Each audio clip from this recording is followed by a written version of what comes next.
waves, which can travel faster than light, and that they're actually being hurtled backward in time. The closer we get to the event, the greater the radiation density. Hence, the more frequently and intensely we experience paranormal phenomena associated with it. We'll ask about that, by the way. We haven't yet. This could be the mechanism behind what you call the quickening. The event we are approaching will probably be something tantamount to a white hole or a mini Big Bang. It will, for all intents and purposes, be the end of time for us. Terence believes it will occur consistent with the Mayan calendar in the year 2012. Now, by the way, he has derived this independently of the Mayan calendar. He simply has discovered that it coincides with it. He goes on, it is not unreasonable to assume that ETs possessing UFOs, if they exist, will be flocking here to research, or rather pre-search, the phenomenon. It is also believed that tachyon bombardment would have bizarre effects on the human nervous system, visions, that sort of thing, as well as physical manifestations in the environment, like the Clearwater Virgin, bizarre mutations like the chupacabra, and heaven knows what else. All the stuff you attribute to the quickening might be explained by this. And after listening to the first hour, I must agree. Terence, I'm stealing one more bit of time to read you a fact that I think relates and challenges you a little bit. It is from Stephen in Wichita, and it's well thought out. Here it is. Art, I'm not sure that you can equate novelty with either acceleration or complexity. Nature has always been novel, and surprisingly so, considering earlier periods in Earth's history. Given that over 90% of all species that have ever lived are now extinct, and the exotic body designs, it would seem novelty is a given. But in order to be effective, it must have a survival advantage and be passed on. Once the novelty becomes a hindrance, it disappears. Acceleration may be more a factor of population density. Virtually all of the social problems we face today have been duplicated years ago in rat population density studies. Our novel inventions of this century have simply allowed us to artificially compress distance and time by modes of travel and communications.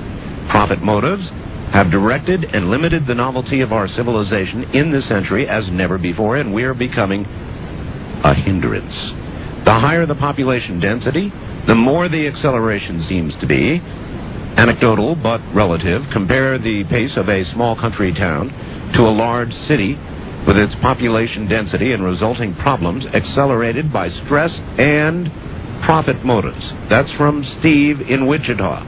What do you think, Terence?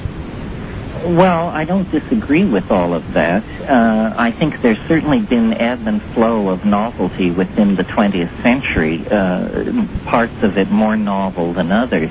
But I think to argue that it isn't among the most novel periods in time is a pretty uphill battle.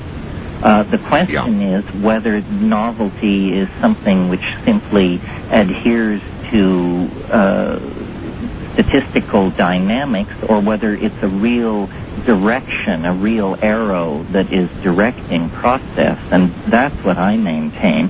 I think it's not true to say that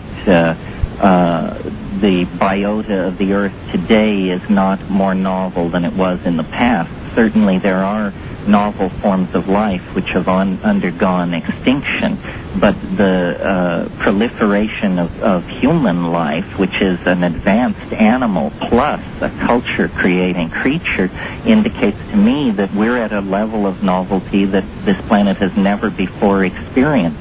Of course, it's an arguable thing because history, which is what we're always comparing these waves to, is not yet a quantified thing. I mean, how do you rate the War of the Roses over Queen Anne's War or something like that?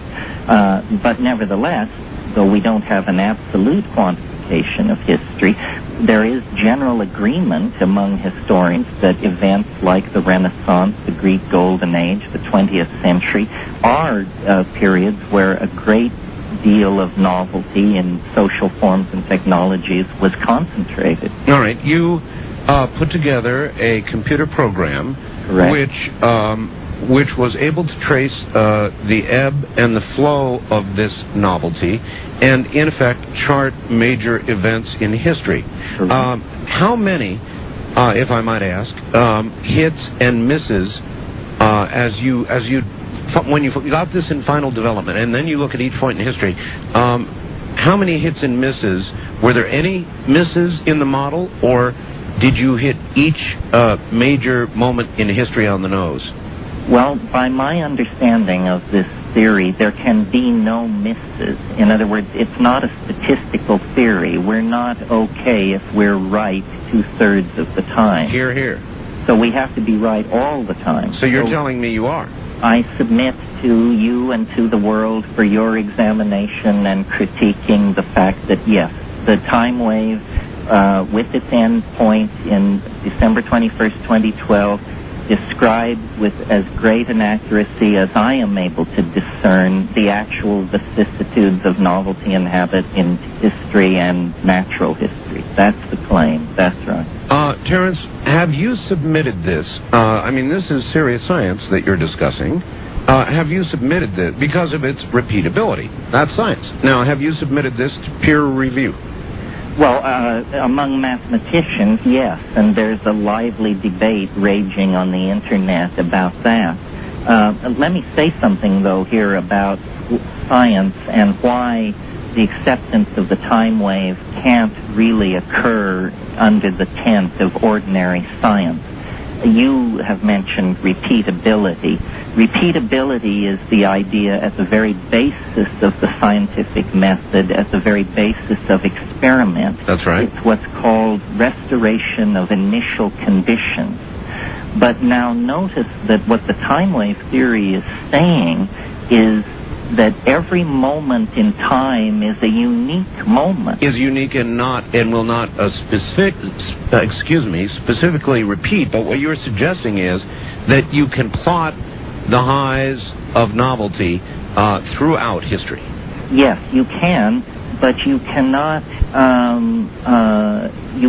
assume that you're doing it probabilistically. In other words, essentially, when you really understand philosophically what the time wave is saying, it's an enormous attack on probability theory. You know, the way science works now is if you want to know how much energy is flowing through a wire, you take 1,000 measurements, you add them together, and you divide by 1,000. And then you have the current flowing through the wire. But notice that that assumes that it doesn't matter what time you make the measurement. And so much of science is like this, to the point where I am redefining science and saying science is the study of those phenomena so coarse-grained that the time in which they occurred does not affect them. And that leaves out, then, history, love affairs, corporate takeovers, empire building. Everything interesting in the human world is too fragile, too finely embedded in the context of its time to be open to that kind of scientific modeling. Mm-hmm. So, in other words, they're really relatively small, insignificant events that don't enter into the larger measurements you're making of this ebb and flow. Well, for instance, on a given day when the chart says novelty will be high, certainly somewhere in the world someone is having a very unnovel day. It's a statistical thing, a bell curve, no reference to you, Art, sure. But a bell curve where when the wave is predicting high novelty, most people, most systems will experience that novelty, but of course some will not. It's the idea that probability is ebbing and flowing. You know, when you study statistics, the first thing they teach you is when you flip a coin, the odds are 50-50, heads or tails. If that were true, the coin would land on its edge every single time. That's the rarest of all results in a coin toss. Indeed. So what's really happening is that what are called secondary and tertiary factors are causing the coin to be heads or tails. I say no. There are zones in time where heads are favored and zones in time where tails are favored. The idea that time can be described as a perfectly smooth surface and then dealt with statistically is just a first pass with Greek